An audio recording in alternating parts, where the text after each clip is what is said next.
আসসালামু আলাইকুম। এডুয়া বিডি চ্যানেলের পক্ষ থেকে আপনাদের স্বাগতম। পঞ্চম গণবিজ্ঞপ্তিতে আপনারা দেখেছেন যে আমাদের চ্যানেলের মাধ্যমেও দেখানো হয়েছে। এবার প্রচুর পরিমাণে আপনার শূন্যপদ আছে।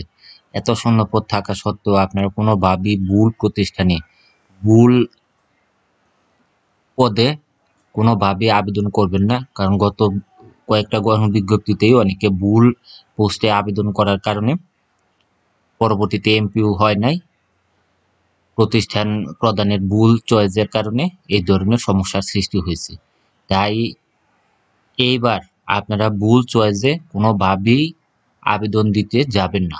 প্রয়োজনে প্রতিষ্ঠান প্রদানের সাথে যোগাযোগ করে নেবেন এবং ওই প্রতিষ্ঠানে আপনার বিষয়ে শূন্যপদ আছে কিনা তা একটু জেনে নেবেন। এবার অনেক শূন্যপদ আছে, শুধু আবেদন করে পরবর্তীতে সুপারিশ পাবেন কিন্তু নিয়োগ বা এমপিও পাবেন না। তাই কিভাবে জানবেন আপনার বিষয়ে ওই প্রতিষ্ঠানে আগে থেকে শূন্যপদ আছে কিনা, তার জন্য আপনার যে কাজটা করবেন, চলে যাবেন dse.gov.bd এই ওয়েবসাইটে চলে যাবেন।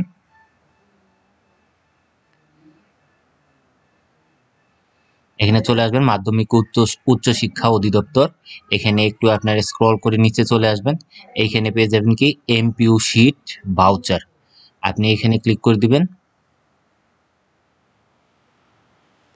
এখানে ক্লিক করার পরে এমপিও শিট ভাউচারের ক্ষেত্রে আপনি একটু নিচে আসবেন। আপনি কোন সালের বা কোন মাসের এমপিও শিট বা ভাউচার জানতে চান, এখানে আপনি ওই মাসেরটা পেয়ে যাবেন। তখন আপনি এই যে এখানে যে মাসেরটা জানতে চাইবেন ওই মাসের উপরে আপনি কি করে দিবেন, ক্লিক করে দিবেন।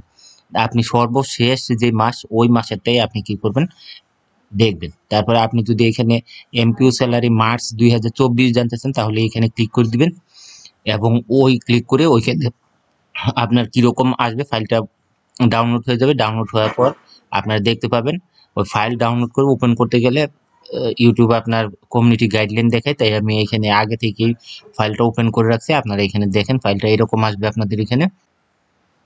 তাহলে এমপিও শিট যখন আপনার এমপিও শিট ওপেন করলে ওইখানে আপনারা পেয়ে যাবেন অগ্রণী ব্যাংকের ক্ষেত্রে পেয়ে যাবেন আপনারা ঢাকা, ময়মনসিংহ আর হচ্ছে খুলনা বিভাগের বিভিন্ন স্কুল কলেজ এবং মাদ্রাসার তথ্য, আর জনতা বা রূপালী ও সোনালী এগুলোর ক্ষেত্রে অন্যান্য বিভাগের তথ্য পেয়ে যাবেন। আমি এখানে অগ্রণী ব্যাংকের ওইটা দেখাচ্ছি আপনাদের। তাহলে অগ্রণী ব্যাংকে এখানে আপনারা কি করবেন, শিটটা ওপেন করবেন, টপ শিট। এখানে টপ শিটটা ওপেন করবেন। টপ শিট ওপেন করার ক্ষেত্রে আপনার চলে আসবে ঢাকা বিভাগ। ঢাকা বিভাগে আসার পরে আবার ঢাকা বিভাগে ক্লিক করবেন। ঢাকা বিভাগে ক্লিক করলে আপনার চলে আসবে জেলা। ওখানে জেলার ক্ষেত্রে আপনি কোন জেলাটা খুঁজতেছেন, আমি এখানে গাজীপুর জেলাটা খুঁজতেছি, তো গাজীপুর জেলার উপরে আপনার ক্লিক করবেন। তারপরে চলে আসবেন আপনার এখানে গাজীপুর জেলার সকল স্কুল কলেজের তথ্য আপনার সামনে চলে আসবে। তখন আপনার স্কুলের নামটা কিভাবে সহজে খুঁজে বের করবেন, এর জন্য আপনার কি করবেন, কন্ট্রোল এফ দিয়ে দিবেন।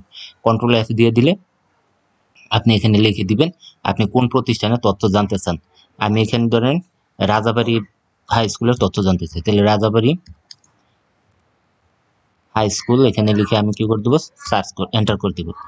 তাহলে রাজাবাড়ি হাই স্কুল আমি এখানে এন্টার করে দিব। তাহলে এখানে কি করবে, আমার এই যে রাজাবাড়ি হাই স্কুল খুঁজে বের করবে দিয়ে দিচ্ছি। তাহলে আপনাদের বড় করে দেখায়, বাওয়াল রাজাবাড়ি হাই স্কুল এই তথ্য এখানে দিয়ে দিছে। এখানে যে আপনার কি আছে সকল তথ্য দেওয়া আছে, হেডমাস্টার থেকে শুরু করে যে সকল টিচার আছে সবার তথ্য এখানে আপনি কি করবেন, পাবেন। তাহলে এখানে আপনি হেডমাস্টারের তথ্য দেখার জন্য এই যে দেখেন হেডমাস্টার মোহাম্মদ কাউসার উদ্দিন আছেন, তারপরে আছেন আপনার মনোয়ারা সুলতানা অ্যাসিস্ট্যান্ট হেডমাস্টার, তারপরে আছে অ্যাসিস্ট্যান্ট টিচার সায়েন্স। দেখেন এখানে বিজ্ঞানের শিক্ষক কিন্তু আছে, তার মানে এখানে আপনার যদি ফিজিক্যাল সায়েন্সের কোনো শিক্ষকের নিয়োগ দেয় তাহলে এখানে আপনি নিয়োগ পাবেন না। তারপরে আছে আপনার কি অ্যাসিস্ট্যান্ট টিচার সোশ্যাল সায়েন্স, তার মানে সমাজ বিজ্ঞানের শূন্যপদ দিলেও আপনি এখানে পাবেন না। তারপরে অ্যাসিস্ট্যান্ট টিচার ইংলিশের তথ্য এখানে আছে, তাহলে ইংলিশের ক্ষেত্রে আপনি এখানে দিলে নিয়োগ পাবেন না।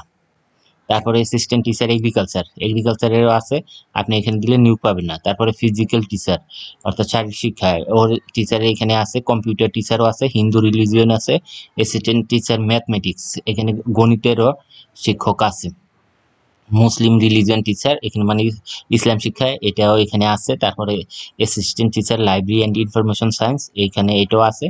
তারপরে অ্যাসিস্ট্যান্ট টিচার বিজনেস স্টাডিজ এইটাও এখানে আছে। তারপরে বাংলা আছে, হোম ইকোনমিক্স আছে। তাহলে এখানে আপনার নাই যেটা, এখানে আপনার নাই হচ্ছে গিয়ে দেখেন, এখানে নাই হচ্ছে আপনার বায়োলজি টিচার নাই, তারপরে হচ্ছে আপনার আইসিটি টিচার নাই। তার মানে এখানে যে আপনার বায়োলজি এবং আইসিটি টিচারের শূন্য পদ দেয়, তাহলে কেবল এখানে আপনি কি পাবেন, নিয়োগ পাবেন। যদি অন্যগুলো দেয় যে এগুলি আছে তারপরেও দেয়, এগুলিতে আপনার কোনোভাবে আবেদন করবেন না, হয়তোবা দেখা যাবে যে শাখা পদ। আর এনটিআরসি কিন্তু ভালোভাবে বলে দিচ্ছে শাখা পদ ভবিষ্যতে আপনার যদি কাম্য শিক্ষার্থী না থাকে তাহলে ওইটা কি হয়ে যাবে, বাতিল হয়ে যাবে, সাথে সাথে আপনার এমপিও বাতিল হয়ে যাবে।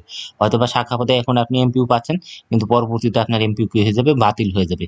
তাই ভুলেও শাখা পদে যাবেন না, একজন করে একটা সাবজেক্টে টিচার থাকবে। যদি দেখেন যে অলরেডি একটা সাবজেক্টে একজন টিচার এখানে উপস্থিত আছে, তাই আপনি আর দ্বিতীয়বার ওইখানে আবেদন করবেন না। কারণ এবার অনেক শূন্যপদ আছে, শুধু শুধু আবেদন করে ভবিষ্যতে আপনার চাকরির সমস্যায় পড়বেন না। তো ধন্যবাদ যারা এখন এই ভিডিওটা দেখেছেন, সকলকে ধন্যবাদ। আপনাদের যদি কোনো প্রশ্ন থাকে আর কোন ধরনের ভিডিও আপনারা চান, ওই ভিডিওগুলা কমেন্ট বক্সে লিখে দিবেন, ওই ধরনের ভিডিও আমরা দিব। সকল সমস্যার সমাধান করার আপনাদের চেষ্টা করব। তো আশা করি ভিডিওটা আপনাদের ভালো লাগছে। যদি ভালো লাগে তাহলে ভিডিওতে লাইক করবেন, কমেন্ট করবেন এবং শেয়ার করবেন। এতক্ষণ ধৈর্য ধরে আমাদের সাথে থাকার জন্য আপনাদেরকে অসংখ্য ধন্যবাদ।